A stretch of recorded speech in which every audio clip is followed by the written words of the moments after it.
গত ২৬ নভেম্বর বহিষ্কৃত ইসকন নেতা চিন্ময় কৃষ্ণ দাসের মুক্তির দাবিতে তুমুল হট্টগোল হয় চট্টগ্রামে আদালত প্রাঙ্গণে। কয়েক ঘণ্টা ধরে চলে ব্যাপক সংঘর্ষ।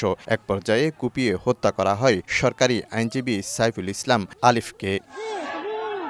এ ঘটনা ৪ দিন পর হত্যা মামলা করেছে পরিবার। শুক্রবার রাতে কোতোয়ালি থানায় মামলাটি করেছেন নিহতের বাবা, যেখানে আসামি করা হয়েছে ৩১ জনকে। হত্যা করছে যারা জড়িত এদেরকে সর্বোচ্চ শাস্তির ব্যবস্থা করার জন্য আমি সরকারের কাছে বিশেষভাবে আবেদন করতেছি। এছাড়া আদালত প্রাঙ্গণে আইনজীবীদের উপর হামলা ও ভাঙচুরের ঘটনায় কোতোয়ালি থানায় আলাদা মামলা করেছেন আলিফের বড় ভাই খানে আলম। এতে ১১৫ জনের নাম উল্লেখ সহ অজ্ঞাতনামা ৪০০ থেকে ৫০০ জনকে আসামি করা হয়েছে। ভিডিও ফুটেজ দেখে এই হত্যায় সরাসরি জড়িত ৩ জনকে আমরা শনাক্ত এবং গ্রেপ্তার করেছি। সর্বমোট আমরা ৯ জনকে গ্রেপ্তার করেছি এখন পর্যন্ত। বাকিদেরকে গ্রেপ্তারের জন্য আমাদের অভিযান অব্যাহত আছে। পুলিশ বলছে আইনজীবী আলিফ হত্যায় এখন পর্যন্ত ৩৯ জনকে গ্রেফতার করা হয়েছে। এর মধ্যে ৯ জন সরাসরি জড়িত।